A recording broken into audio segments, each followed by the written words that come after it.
नमस्कार, मैं हूँ आपके साथ आशा सरमाल। आप देख रहे हैं डॉक्टर शो और डॉक्टर शो में हर हफ्ते हम आपको एक नए डॉक्टर से मिलाते हैं। लेकिन आज जिन डॉक्टर से हम आपको मिलाने वाले हैं उनके साथ हम दवाइयों को लेकर बात करेंगे। इस वक्त स्टूडियो में मेरे साथ मौजूद हैं डॉक्टर प्रोफेसर हैं विशाल टंडन जी, जो कि मेडिसिन को लेकर बात हमारे साथ करेंगे क्योंकि काफ़ी काम उन्होंने अपने क्षेत्र में किया है। तो डॉक्टर साहब, सबसे पहला सवाल तो यही है कि अक्सर लोगों का कहना होता है कि अगर जब भी आप बीमार होते हैं तो हम दवाई खाते हैं, लेकिन दवाई के पीछे काफ़ी साइड इफ़ेक्ट्स रहते हैं। कई बार दवाई आपको बहुत अच्छी भी लग जाती है, लेकिन कई बार वो आपकी किडनी पे इफ़ेक्ट भी करती है। कुछ कहना चाहेंगे दवाइयों को? देखें, जो मेडिसिन है ना, मैं शुरू इस बात से करूँगा आशा जी कि they are the very hand of God. एक भगवान के हाथ हैं। जहाँ तक भगवान नहीं पहुँच सकता तो मेडिसिन से हम जो किसी की डिज़ीज़, किसी का एलिमेंट जो है क्योर करते हैं। लेकिन वो तभी भगवान के हाथ बने रहते हैं अगर हम उसको जुडिशली यूज़ करें।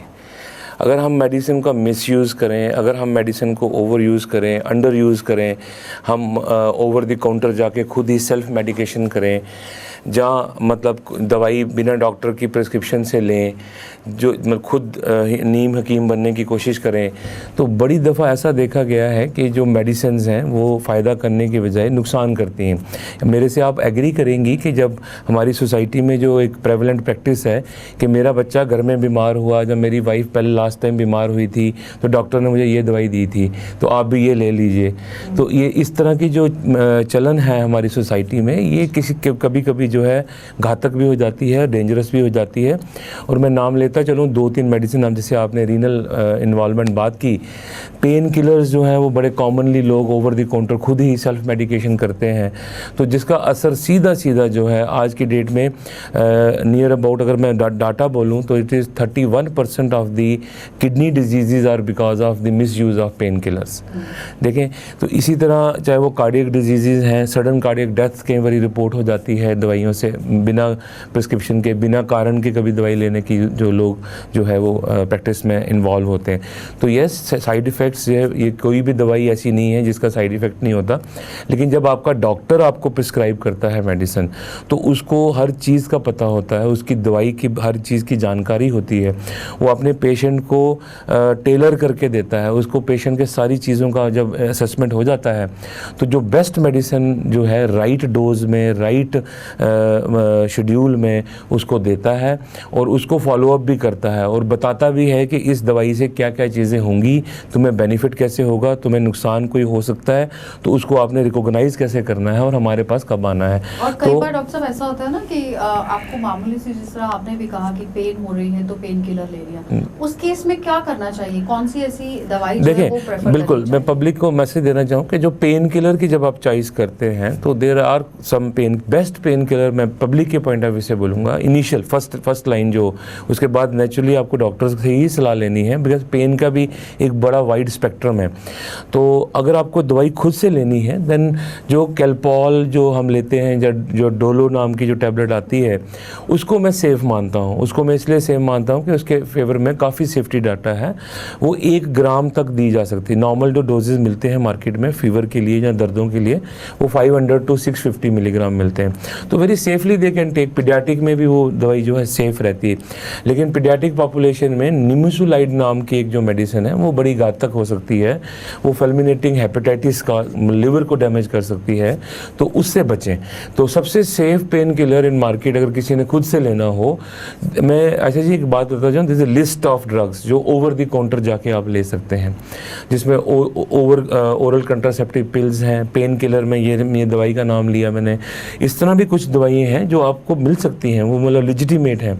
तो लेकिन आप हर दवाई अगर जाके लेंगे अपनी मर्जी से तो वो नुकसानदेह रहेगी। लेकिन जिस तरह से अगर कॉम्बीफ्लेम की हम बात करें, जी जी, अक्सर आप देखिए दिल्ली चले जाइए, आप फोर्टिस वहाँ पर जाएंगे, चंडीगढ़ आप जाएंगे, वहाँ पर कोई और पेन किलर नहीं मिलती है, ना ही वो डोलो लिख कर देते हैं। कॉम्बीफ्लेम पर ज़्यादा फोकस रखते हैं, ऐसा क्यों? देखिए, कॉम्बीफ्लेम भी एक कम्बिनेशन है 2 मेडिसिन का, जिसमें आइबोब्रोफेन एंड पैरासीटामोल का ही कम्बिनेशन है। उसमें वो कम्बिनेशन जो है मल्टीफेसिएटेड बन जाता है, इसलिए उसकी ज़्यादा यूटिलिटी होती है। वो पेन को भी देख लेता है, वो फीवर को भी देख लेता लेता है, वो उसके बाद जो स्वेलिंग इन्फ्लेमेशन बॉडी में किसी भी डिजीज़ के कारण है उसको भी देख लेता है, और वो भी एक सेफ कैटेगरी में ड्रग आती है। लेकिन continuous use of pain killer, अगर कोई हैबिचुअल हो जाए पेन किलर, और आपने देखा होगा कुछ महिलाएं खासकर जिनको बड़ी कॉमन सर दर्द होती है, उठाया डिस्प्रिन खा ली, उठाया कॉम्बीफ्लैमुट खा ली, और इट्स ए रेगुलर प्रोसेस, और अपने डॉक्टर से नहीं मिले, चाहे वो माइग्रेन की पेशेंट हैं, चाहे वो साइनोसाइटिस की पेशेंट हैं, चाहे वो सर्वाइकल की पेशेंट हैं, ये बड़ी कॉमन चीज़ें हैं जो हमारी प्रैक्टिस में हम देखते हैं। तो लेकिन अगर आप पेन किलर अपनी मर्जी से खाई जा रहे हैं तो इट कैन कॉज डैमेज, और जो 3 प्रमुख डैमेज आयशा जी करती हैं ये medicine pain killer in large, इसका क्यूमुलेटिव इफेक्ट, थोड़ी देर के लिए 1-2 डोज तो आप ले सकती हैं सेफली, पर अगर आप खाई जा रहे हैं तो उसका क्यूमुलेटिव इफेक्ट होगा। 3 ऑर्गन जो प्रमुख तौर पे इसकी चपेट में, 4 ऑर्गन इनफैक्ट मैं बोलूँगा। सबसे पहले तो आपका गैस्ट्रोइंटेस्टाइनल ट्रैक्ट, जीआई ट्रैक्ट, मैदा, उसके अल्सर होने का, उसके अल्सर फटने का जो डर बना रहता है, लिवर के इन्वॉल्व होने का जो है वो डर रहता है, जिसको हम हेपेटाइटिस कहते हैं। थर्ड जो बड़ा इंपॉर्टेंट है वो आपका रीनल सिस्टम, किडनी डैमेज होने का नुकसान रहता है, हो सकता है। और लास्ट नॉट लीस्ट कभी कभी ये कार्डियक टॉक्सिक भी होती हैं ड्रग पेन किलर्स। तो पेन किलर्स, इसी तरह एंटीबायोटिक्स की अगर हम बात करें, मैं उसके ऊपर थोड़ा शिफ्ट करता हूँ, ये भी देखा गया है अच्छा जी, आज ऐसा सिनेरियो आ गया है कि highest to highest antibiotic ICU में, सीसीयू में आप देखते हैं कि पेशेंट सेप्टिसीमिया में गया, इन्फेक्शन में गया, आज उसको कोई दवाई नहीं लग रही, उसको कोई दवाई ही काम नहीं कर रही। Near about 30% of deaths in ICU are because of non functioning of antibiotics. अगर उसके पीछे का क्या रीजन? उसके पीछे का कारण ये है कि लोग एंटीबायोटिक भी ऐसे लेते हैं जैसे कोई टॉफी ले रहे हैं। जब मर्जी आई, गला खराब हुआ, दवाई ले ली, जाके एंटीबायोटिक ले लिया। और अपने एक्सपीरियंस से, अपने नियर बाई के एक्सपीरियंस से, पहले क्या हुआ था, जहाँ आपको फार्मासिस्ट ही बता देता तुम ये ले लो, तो देख कीप ऑन कंटिन्यू। और most of the time infection, आपने देखा कोविड के दौरान कितनी मेडिसिन लोगों ने यूज़ की बिना डॉक्टर की सलाह के, स्टेरॉइड्स बड़े कॉमनली यूज़ किए। तो ये जो 2-3 ग्रुप्स हैं बड़े इंपॉर्टेंट हैं, इसमें स्टेरॉइड भी मिसयूज़ बहुत ज़्यादा होता है, एंटीबायोटिक्स भी बड़े मिसयूज़ होते हैं। और होता क्या है आयशा जी, मैंने अगर कोई एक एंटीबायोटिक ले लिया, उसके बाद मैंने एक हायर एंटीबायोटिक ले लिया, तो मेरी जो एंटीबायोटिक की लड़ने की क्षमता है, इस रेजिस्टेंस काज हो जाती है उसके प्रति, बॉडी में एक सिस्टम है। तो मतलब आप हायर एंटीबायोटिक जब जरूरत पड़ेगी एक्चुअली कभी किसी सिचुएशन में, तो हो सकता है वो उस समय वो काम ही ना करे। लेकिन सर यहाँ पर सवाल ये है ना कि मैक्सिमम आप देखिए, हमारे दर्शक भी बहुत बेहतर तरीके से जानते हैं कि आज हर घर के अंदर पेशेंट है, चाहे वो हार्ट पेशेंट होगा, किडनी पेशेंट होगा, डायबिटिक होगा, थायराइड पेशेंट, मतलब नॉर्मल रूटीन में आप देखिए हर घर के अंदर पेशेंट्स हैं। और अगर किसी को ठीक होना है तो जाहिर तौर पर दवाई खानी है, तो किस मात्रा में खाएं और किस तरह से? देखिए, डायबिटीज की आपने बात की, आपने थायराइड की बात की, ये नॉन कम्युनिकेबल डिजीजेज जो हैं, इसमें मैं एक एडवाइस देता चलूँ अपने पेशेंट्स को आपके माध्यम से कि देखें, जैसे बीपी की मेडिसिन को पहले पकड़ते हैं, तो आपने देखा क्या करते हैं लोग, आज सुबह ले ली, कल दोपहर को ले ली, परसों मैंने रात को ले ली, तो ये इससे आपका बीपी जो है फ्लक्चुएट होता रहेगा, राइट।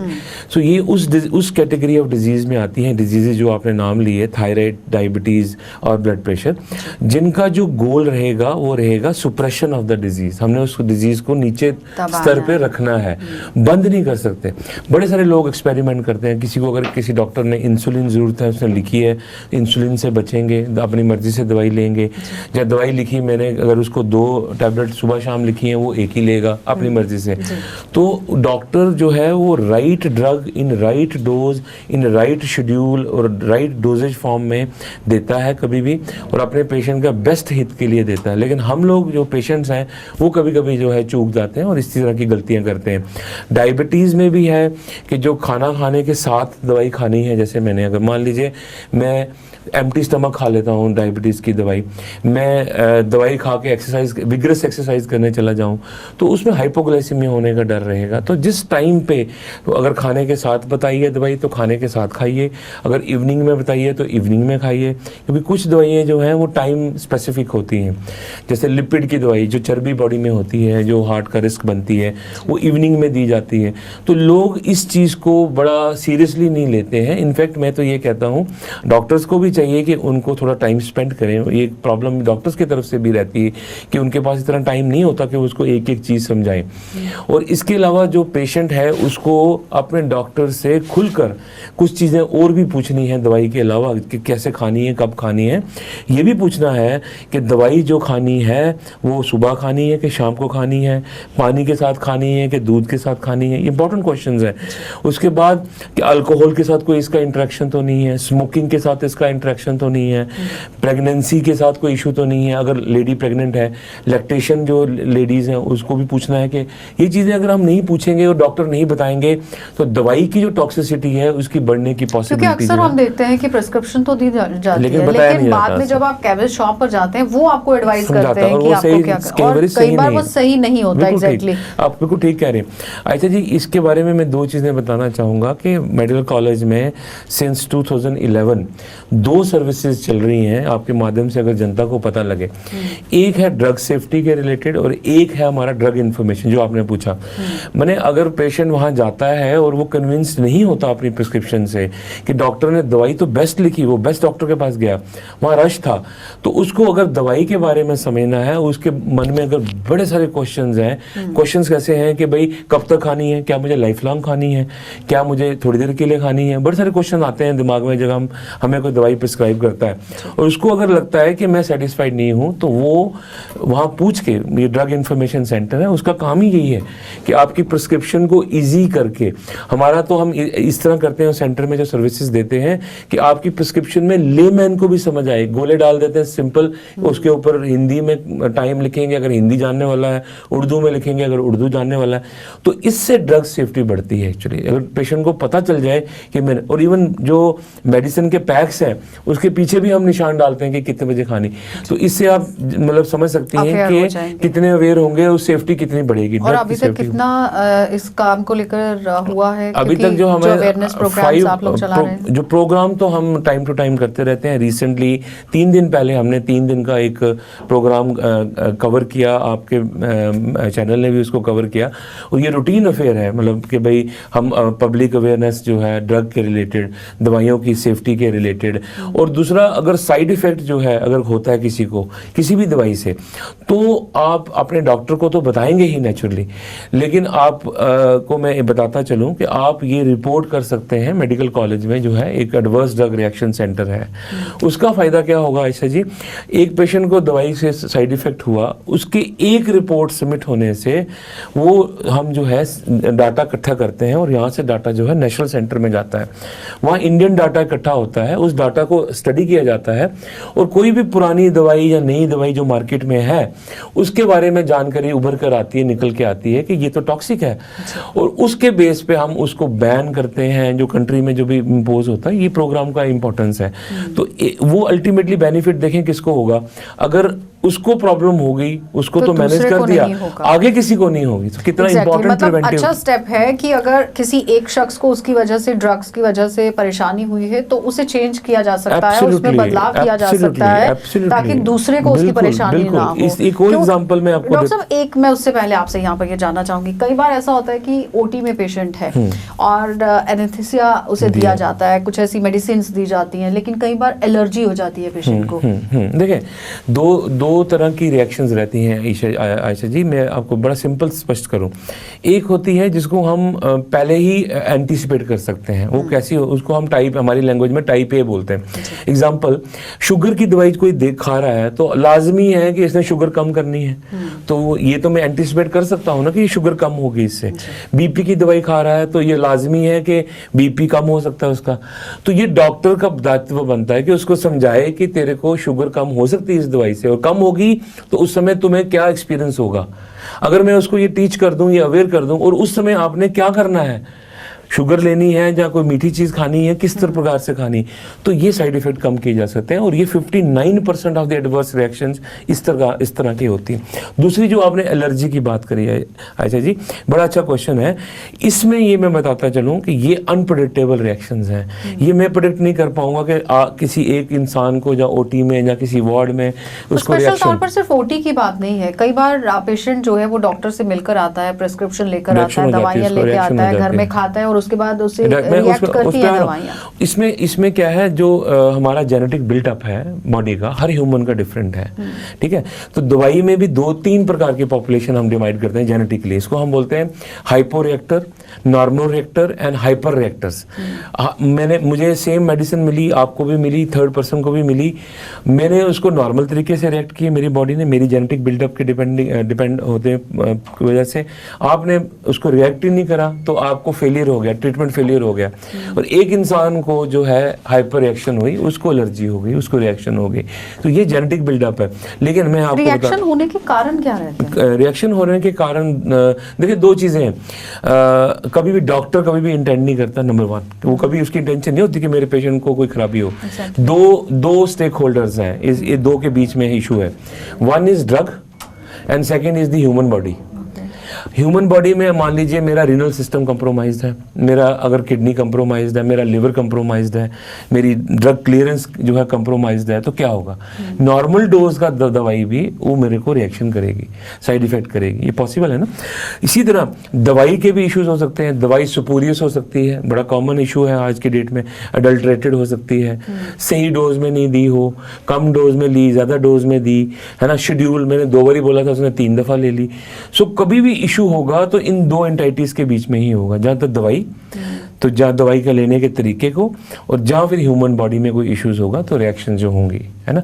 और इसी तरह जीन बिल्डअप डिफरेंट हर पर्सन का। कई बार ऐसे बॉडीज भी होती हैं डॉक्टर साहब कि उन्हें ओवरडोज लेनी पड़ती है। हाँ। सिंपल दवाई उन्हें बिल्कुल भी इफेक्ट नहीं करती। हाँ, ओवरडोज में जैसे अगर कोई नॉर्मल पेशेंट 1 टैबलेट ले रहा है तो कुछ ऐसे पेशेंट भी होते हैं। आपने बहुत अच्छा, इनफैक्ट ये this is the most scientific question you have asked. ये बहुत इंपॉर्टेंट है कि आपको 2 टैबलेट खानी पड़ रही है। मैं बताऊंगा, जो दवाई मार्केट में आती है, राइट, जैसे मान लीजिए ब्लड प्रेशर की मैं दवाई मुझे प्रिस्क्राइब की गई और उसका डोज लोसार्टन ही ले लीजिए 50 मिलीग्राम, वो मार्केट में स्टैंडर्ड वेट के लिए आती है। और वो स्टैंडर्ड वेट जो होता है वो होता है 60 to 70 kg। 60 और 70 साल के इंसान केजी के वजन के बंदे के लिए वो डोज निर्धारित होता है। अगर मेरा आई एम अंडर वेट, अगर मेरा वेट 30 kg है तो आपको क्या लगेगा? दवाई की मात्रा बढ़ गई। अगर मेरा वेट 100 है तो उसको तो डोज कम पड़ गई।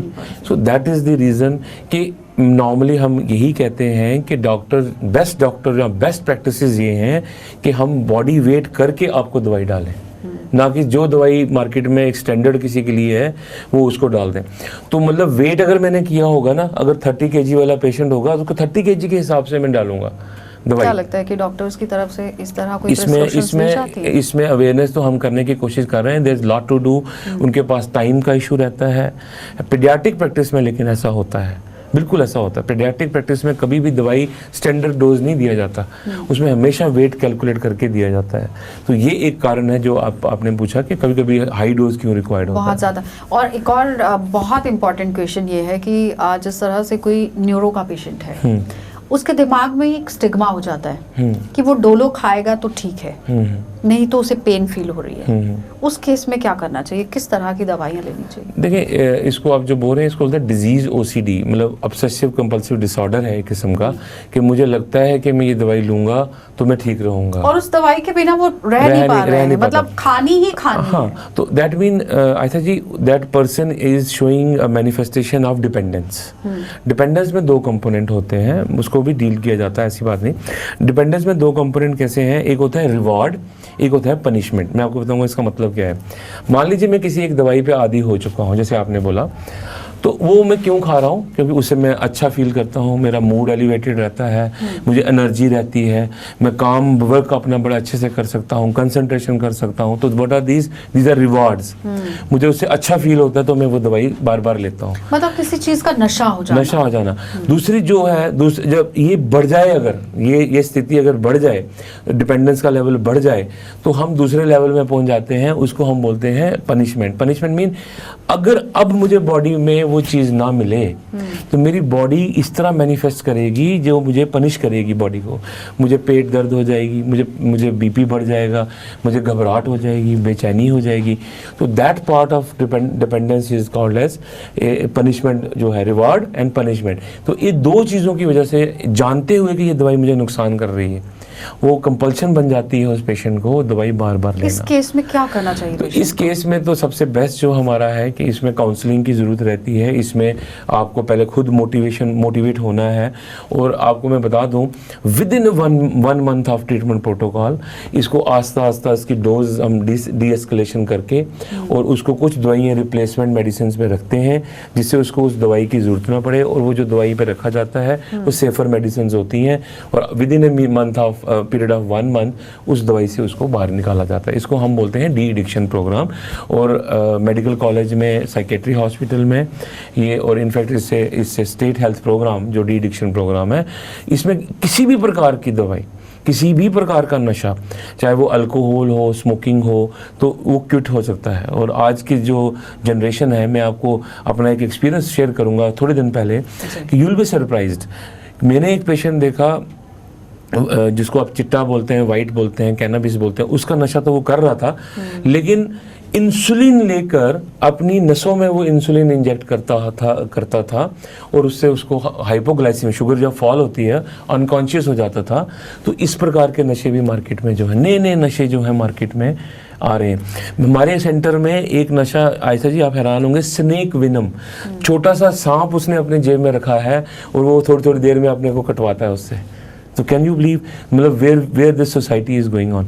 सो ये चीज़ें भी बड़ी प्रेवलेंट है, इसमें भी बड़ा काम करने की जरूरत है। तो ये जो आप ड्रग एडिक्शन एक कैंपेन चला रहे हैं, उसमें किस तरह से अवेयर कर रहे हैं लोगों को? उसमें एक फुल कुछ बेनिफिट्स दे रहे हैं? बेनिफिट्स ये दे रहे हैं कि उनका सारा मेडिसिन फ्री ऑफ कॉस्ट है। वो साइकेट्री हॉस्पिटल में डी एडिक्शन प्रोग्राम चलता है, उसमें एनरोलमेंट करना पड़ेगी आपको, डाटा आपका कॉन्फिडेंशियल रखा जाएगा। अगर आप चाहेंगे, अगर वहाँ आप, हमें लगता है कि आपको एडमिट करना है तो हमें एडमिट भी करते हैं हम उस थोड़ी देर के लिए।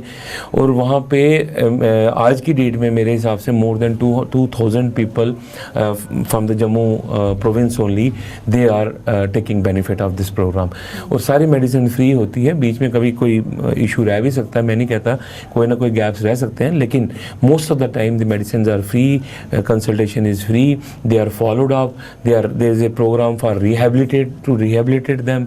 उनको सेल्फ एम्प्लॉय करने की गवर्नमेंट की स्कीम्स हैं जो सोशल वेलफेयर डिपार्टमेंट करता है, क्योंकि उसको उस माशरे से तोड़ना है, उस कंपनी से तोड़ना है, तो दवाई से तो वो ठीक हो जाएगा। क्या लगता है कि मेन रीजन क्या था? मतलब इतने टाइम से आप रीजन जो मैंने देखा, जो रीजन एडिक्शन, अनएम्प्लॉयमेंट है। जी, सबसे बड़ा रीजन जो इस स्टेट में जो ड्रग एडिक्शन का है वो अनएम्प्लॉयमेंट है। और मैंने देखा कि बड़े एफर्ट्स कर रही है हमारी पुलिस, बड़े अच्छे एफर्ट्स कर रही है। और इसमें ऐसा भी देखा कि कोई भी वर्ग, कोई भी जेंडर, मैंने फीमेल्स देखी जो इस नशे की चपेट में है, राइट। और वो पंजाब जो हमारी नियर बाई स्टेट है, कुछ देन हमें वहाँ से भी है, कुछ हमारा जो है ये संयोजित जो है, जो हमारा नेबरिंग कंट्री है, वो भी इसको पुश कर रहा है। यूथ में जब ये एरोड होगा तो यूथ किल होगा तो किसी भी कंट्री की स्ट्रेंथ टूटेगी। तो ये भी सारे फैक्टर्स हैं। इसमें पुलिस बड़ी सीरियसली इसको देखती है। इसमें पेडलिंग बड़ी इंपॉर्टेंट है। अब बंदा जब मनी नहीं रहता जेब में तो वो उसको पेडलिंग की तरफ धकेला जाता है कि तू बेच और तू उसी में से अपना नशा भी ले। तो ये सारे फैक्टर्स हैं, बड़े कलेक्टिव सबका एफर्ट चाहिए, पुलिस, डॉक्टर, फैमिली, सोसाइटी, हमें इनको एक्सेप्ट करना पड़ेगा। ये हमारे ही बच्चे हैं, हमारे ही बीच में से हैं। समाज को सुधारने के लिए हर किसी को अपना भाग देने की जरूरत है और सहयोग करने की जरूरत है। एक मैं मैसेज दूंगा कि अगर आपने मन बनाया है और आपको डिफ़िकल्टी हो रही है तो आप प्लीज़ आगे आइए। और फैमिली को भी ये मैसेज है कि उसको डिजेक्ट मत करिए। उसको, अब वो उसमें घुस गया, कैसे भी घुसा, किस परिस्थिति में घुसा, तो उसको सपोर्ट करिए to take him to the de addiction centre और डी एडिक्शन करवाइए। तो ये बड़ा एक मेडिसिन को लेकर ही कुछ संदेश देना चाहेंगे कि किस तरह से प्रॉपर वे में मेडिसिन का मैं एक संदेश देना चाहूँगा कि बिना डॉक्टर की सलाह के, नंबर 1, आप मेडिसिन ना लें। ओवर द काउंटर मेडिसिन की प्रैक्टिस में ना इंडल्ज करें। ड्रग रिप्लेसमेंट जो है वो मैं फार्मासिस्ट को बोलना चाहूँगा, जो बड़ी अक्सर कर देते हैं, जिसमें 2 प्रकार की रिप्लेसमेंट होती है। मैंने आपको नॉरफ्लक्स दिया, उन्होंने सिप्रोफ्लॉक्स दे दिया, ना तो चलेगा काम। लेकिन मैं सॉल्ट भी कभी कभी चेंज कर देता हूँ अपनी कमीशन के चक्कर में, तो वो फार्मासिस्ट ना करें। और जो डॉक्टर्स हैं, डॉक्टर्स जो हैं वो ड्रग जो लिखें वो अपने पेशेंट्स को अच्छी तरह से टाइम दे के समझाएं। और अगर आपको लगता है आपके पास टाइम कम है तो we are there to extend this service. हमारी ड्रग सेफ्टी का भी प्रोग्राम जो चल रहा है, ड्रग इन्फॉर्मेशन का भी जो प्रोग्राम चल रहा है, उसमें आप अपने पेशेंट को डाइवर्ट करें। हम उनकी प्रिस्क्रिप्शन ईजी करेंगे, आपकी प्रिस्क्रिप्शन में कोई मॉडिफिकेशन नहीं करेंगे। हम आपको अश्योर करेंगे कि जो भी पेशेंट है उसके साथ अच्छी कम्युनिकेशन करके उसको इतना उनकी लोकल लैंग्वेज में ईजी कर देंगे ताकि ड्रग सेफ्टी जो है चलिए, मतलब enhance कि हो। जीएमसी के अंदर पूरी तरह से आप देखिए अवेयरनेस कैंप्स भी लग रहे हैं और डॉक्टर्स पूरी तरह आपकी मदद करने के लिए तैयार हैं। लेकिन सबसे बड़ी बात आज के प्रोग्राम में ये रही है कि दवाइयां आपको नहीं लेनी है जब तक आप पूरी तरह से सलाह मशवरा डॉक्टर के साथ नहीं करते हैं। अगर आपको प्रिस्क्राइब किया जाता है, लिख कर दी जाती है कि ये दवाई आपको खानी है, तो उतनी ही क्वांटिटी में खानी है और साल्ट को चेंज नहीं करना है। यानी अगर आप अपना ख्याल रखते हैं तो जाहिर तौर पर समाज भी जो है वो स्वस्थ रह सकता है। बहुत बहुत धन्यवाद सर जुड़ने के लिए। तो फिलहाल आपने देखा कि किस तरह से मेडिसिन को लेकर बातचीत हुई है, तो इस पर थोड़ा सा गौर जरूर कीजिए, डॉक्टर के पास जाइए, सलाह लीजिए, मशवरा लीजिए और उसके बाद ही दवाइयों का सेवन कीजिए। आप देखते रहिए कार्यक्रम।